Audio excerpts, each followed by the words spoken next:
Window में कुछ information की तरफ जो कि विंडो को यूज़ करने से पहले आपको पता होनी चाहिए।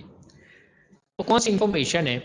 कुछ कॉमन वर्ड्स हैं जो मैंने यहाँ पे लिखे हैं, शायद कॉपी का लफ्ज़ 2 दफ़ा आपको लिखा हुआ नज़र आ रहा है and lots of other names are there. तो आज इन टर्म्स को हम एक्सप्लेन करेंगे।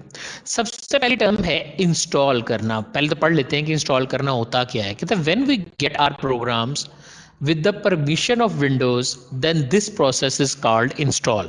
इसका क्या मतलब है? कहता है मैंने एक फ़ोल्डर लिया, इसको उठाकर यहाँ किसी और फोल्डर के अंदर रख दिया। मतलब मैं इसको यहाँ से करता हूँ कट, राइट क्लिक किया, मैंने कट किया और इसके अंदर जाकर मैं इसको कर देता हूँ पेस्ट। तो मेरे पास ये प्रोसेस क्या हुआ, मैंने एक जगह से दूसरी जगह पर मुंतकिल कर दिया। इस पूरे प्रोसेस में मेरा ऑब्जेक्ट डेस्कटॉप से मूव करके शहरयार के फोल्डर में आ गया। याद रखिएगा, ये प्रोसेस विंडो की परमिशन से नहीं हुआ। अब आप कहते हैं सर विंडो की परमिशन से क्या होगा?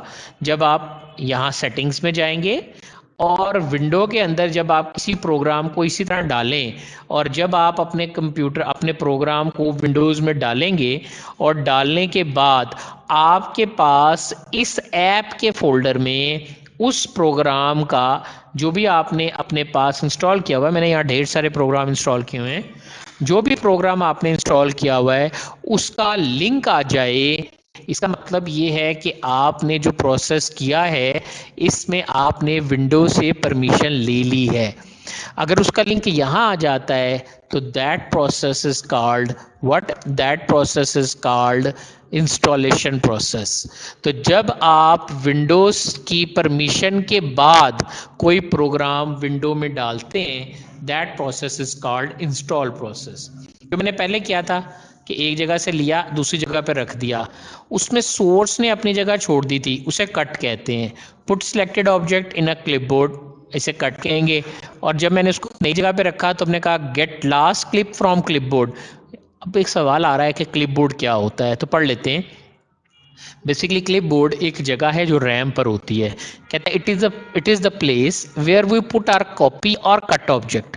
यानी जब आप कोई चीज़ कॉपी या कट करते हैं तो बेसिकली रैम की इस जगह पर ये आपका ऑब्जेक्ट आ जाता है। These objects are on RAM, ये मैंने आपको पहले बता दिया है। तो ये प्रोसेस जगह आपकी क्लिपबोर्ड कहलाती है। इंशाल्लाह ज़िंदगी रही तो आपको दिखाएंगे अभी कि विंडो में आज से पहले ना, विंडो 10 से पहले विंडो में एक क्लिपबोर्ड होता था।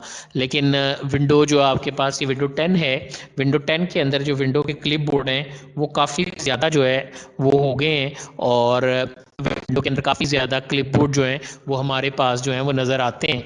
तो यहाँ पर आप देख सकते हैं, मैं अभी फ़िलहाल किटारना को ऑफ़ कर देता हूँ और आपको दिखाता हूँ कि यहाँ पर आपके पास जो है इसको ऑफ़ कर लेते हैं और यहाँ पर हमारे पास जो है किटारना को क्लोज़ किया है, विंडो का क्लिप बोर्ड जो है वो आपके पास ओपन हुआ था दैट प्लेस। तो ये आपका विंडो का क्लिप बोर्ड है। यहाँ जो भी आपने चीज़ें कॉपी की होंगी वो आपके पास सारी की सारी यहाँ पर क्लिप बोर्ड की वजह से यहाँ पर मौजूद नज़र आती हैं।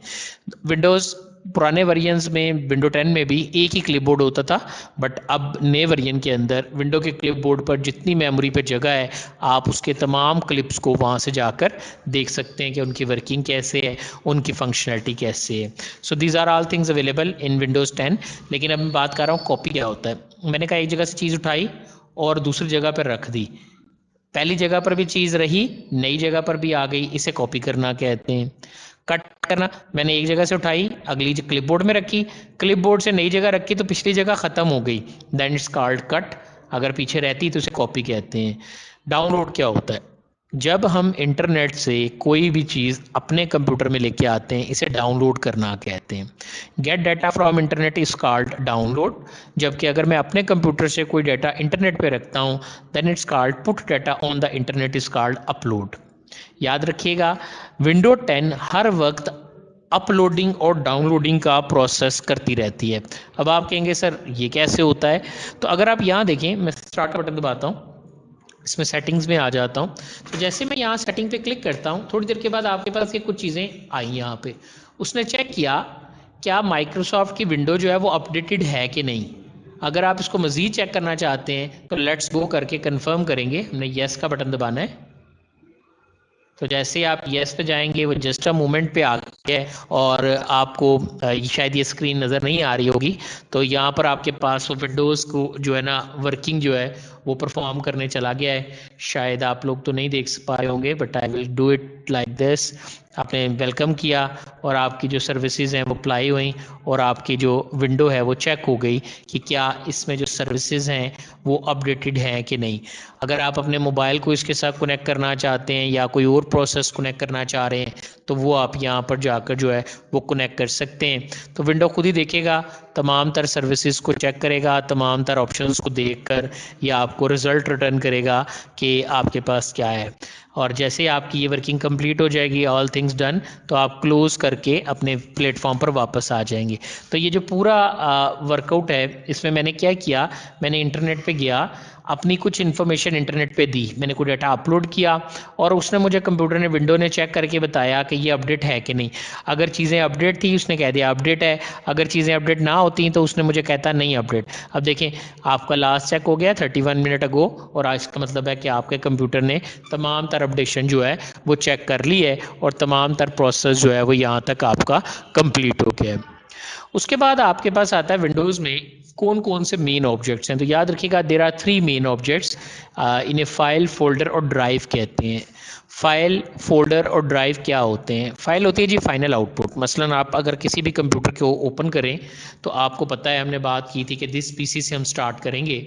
मैंने इसको खोला, जैसे मैंने इसको ओपन किया तो मेरे पास 1 2 3 तीन चीज़ें जो हैं वो मुझे यहाँ पर नज़र आईं। इन्हें ड्राइव्स कहते हैं। ये सी ड्राइव है, ये डी ड्राइव है, ये ई ड्राइव है। ड्राइव्स बेसिकली विंडो की पार्टीशन को कहते हैं। जो विंडो के पोर्शन बने होते हैं उन्हें ड्राइव्स कहते हैं। जब आप किसी भी ड्राइव को खोलते हैं तो इसके अंदर आपके पास फोल्डर्स भी हो सकते हैं और फोल्डर्स के अंदर आपके पास फाइल्स भी हो सकती हैं। So these are the files, जबकि ये पीले वाला जो है ये आपका फोल्डर है। हम कह सकते हैं कि फोल्डर फाइल क्या है, we do our work with this, हम इसके ऊपर काम करते हैं, डबल क्लिक करते हैं तो ये ओपन हो जाती हैं। जबकि फोल्डर्स को डायरेक्टरीज भी कहा जाता है। डायरेक्टरीज क्या होती हैं? Which contains files and folders, यानी डायरेक्टरी बेसिकली ऐसी जगह होती है जहां आपकी फाइल्स और फोल्डर्स मौजूद होते हैं। जबकि ड्राइव क्या है? ड्राइव को वॉल्यूम भी कहा जाता है। वॉल्यूम क्या होते हैं? portion of hard disk are called drives.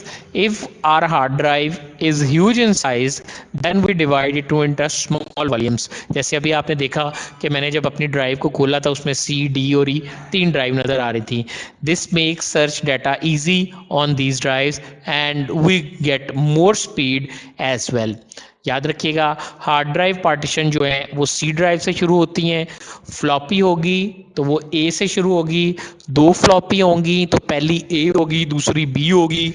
अगर सी डी रोम होगी तो जहां हार्ड डिस्क ख़त्म होती है वहां सी डी रोम आ जाती है। अगर सी डी रोम नहीं है तो ड्राइव लेटर होगा, अगर नहीं है तो जैसे आप कोई यूएसबी अटैच करते हैं तो आपको उसका ड्राइव लेटर जो है वो नज़र आना शुरू हो जाता है। याद रहे इस पीसी के स्ट्रक्चर में सी और डी ड्राइव आपकी दो ड्राइव्स हैं।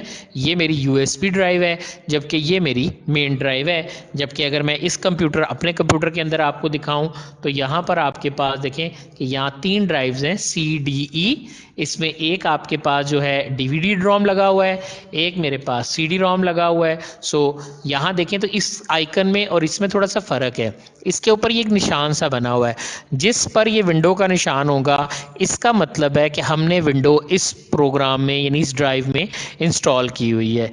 याद रखिएगा आपके पास तीन चीज़ें हैं, file final output, folder container directory, या ड्राइव आपकी वॉल्यूम्स को आप ड्राइव भी कहते हैं। नेक्स्ट आ जाते हैं तो दिस पीसी के बाद हमारे पास कुछ वर्किंग है। अगर आप कहीं भी कोई काम कर रहे हैं, मसलन अगर आप कोई फोल्डर बना रहे हैं तो फोल्डर बनाने के बाद कैसे बनाते हैं फोल्डर, इसकी शॉर्टकट कीज आगे लिखी हुई हैं। आपने यहाँ राइट क्लिक किया, न्यू किया। तो मैंने लास्ट टाइम भी आपको बोला था कि आपका नाम ये कंफर्म नहीं हुआ जी, क्या नाम है आपका? जुहेब। मैं जुहेब के नाम का फोल्डर बना रहा हूँ, ZOHAIB मैंने ज़ुहेब के नाम का फ़ोल्डर बनाया। इसको कंफर्म करने के लिए मैं एंटर दबाऊंगा। तो जैसे मैंने एंटर दबाया, ज़ुहेब के नाम का जो फ़ोल्डर है वो मेरे पास कंफर्म होके आ गया, यानी आपके पास ज़ुहेब के नाम का फ़ोल्डर जो है वो बन गया है। तो एंटर से हम डाटे को कंफर्म करते हैं, एस्केप से किसी भी डाटे को रिजेक्ट किया जाता है। अगर मैं नाम ना रखना चाहूँ तो मैं एस्केप दबाता। अब आपके पास कुछ विंडो की प्रोसेसिंग बटन है, इनकी बात करते चले जाते हैं। पहले मैं आपको प्रैक्टिकल करके दिखाता हूँ, फिर यहाँ से मैं आपको दिखाता हूँ। मैंने यहाँ माई कंप्यूटर को ओपन किया, ये मेरी विंडो या मेरा प्रोग्राम माई कंप्यूटर है। याद रखिएगा अभी ये थोड़ा छोटा है, यही वजह है कि मैं इसको दाएं बाएं मूव कर सकता हूँ। आप ये बटन दबाएंगे तो ये हो गया मैक्सिमाइज, ये रिस्टोर डाउन, ये मैक्सिमाइज। अगर मैं इस बटन को दबाऊंगा तो ये मिनिमाइज होगा, अगर मैं इसको दबाऊंगा तो ये क्लोज हो जाएगा। तो ये बेसिक ऑपरेशंस हैं। मैं यहाँ से इसका साइज़ भी बड़ा छोटा कर सकता हूँ। मीन्स अगर आप इसको बड़ा या छोटा करना चाह रहे हैं, आप इसका साइज़ चेंज कर सकते हैं। अगर आप इसकी पोजीशन चेंज करना चाहते हैं तो आप इसकी पोजीशन भी चेंज कर सकते हैं। अब मैंने यही काम शॉर्टकट की से कैसे करने, मैंने कहा Alt स्पेस X मैक्सिमाइज के लिए यूज़ होता है, इससे विंडो मैक्सिमाइज हो जाएगी। दोबारा Alt स्पेस R, अगर आप रीस्टोर डाउन करना चाहते हैं तो दोबारा छोटे वाला मॉड यानी maximize Alt space X, restore down Alt space R, Alt space N करेंगे तो ये टास्क बार में मिनिमाइज हो जाएगा। देखें अगर मैं Alt स्पेस C करूंगा तो क्लोज होगा, Alt स्पेस X किया मैंने थे, अभी आपको मैंने करके दिखाया तो मैक्सिमाइज हो गया था। Alt स्पेस N करूंगा तो आपका प्रोग्राम मिनिमाइज हो जाएगा। Alt स्पेस S करूंगा तो आप इसका साइज चेंज कर सकते हैं। Alt टैब ओपन करके मैं इसको ओपन करता हूँ, Alt स्पेस S दबाता हूँ। अब आप एरो की दबाएं, देखें आप इसको बड़ा कर सकते हैं, आप इसे छोटा कर सकते हैं। तो जो भी वर्किंग आप इसके साथ परफॉर्म करना चाहते हैं आप वो यहाँ से जाकर एरो कीज़ की मदद से डील कर लें। कंफर्म करने के लिए एंटर यूज़ होगा, अगर आप नहीं करना चाहते तो स्केप दबा देंगे। मैंने एंटर किया, ये कंफर्म हो गया। अब मैं इसको मूव करता हूँ Alt स्पेस M से, आप इसे Alt स्पेस M दबाएं। आप अब अपने प्रोग्राम को कहीं भी मूव कर सकते हैं, ये प्रोसेस मूव है। Alt स्पेस M दबाया मैंने और आप उसके बाद अपने वर्कआउट को कहीं भी मूव कर सकते हैं। एरो कीज़ की मदद से मैं अपने इस प्लेटफॉर्म को मूव करके देख सकता हूँ। एंटर दबाएंगे आपकी वो स्पेस कंफर्म हो जाएगी, अगर आप स्केप दबाते हैं तो आपकी स्केप कंफर्म नहीं होगी। नेक्स्ट ऑप्शन है रिस्टोर डाउन, ये भी मैंने आपको बता दिया, ये भी मैंने बता दिया। अगली जो की है ये क्या है, ये है कि अगर आपने नीचे पैनल से कोई प्रोग्राम ओपन करना है, जितने भी प्रोग्राम मैंने ओपन किए मैंने Alt पे होल्ड रखा और टैब दबाया। Alt को छोड़ना नहीं है, Alt को दबा के रखना है। फिर टैब दबाएंगे ना तो जिस प्रोग्राम को आपने ओपन करना है उस पर जाकर आप अपने टैब को छोड़ दें। ये मैंने छोड़ा, मेरे पास यहाँ वर्किंग क्लोज हुई, मैं यहाँ पे इसको Alt F4 से बंद कर देता हूँ। तो ये था जी आज का हमारा वर्कआउट जो कि हमारे पास यहाँ पर परफॉर्म हुआ। अब यहाँ तक कोई भी बात अगर पूछने वाली है तो आप पूछ सकते हैं।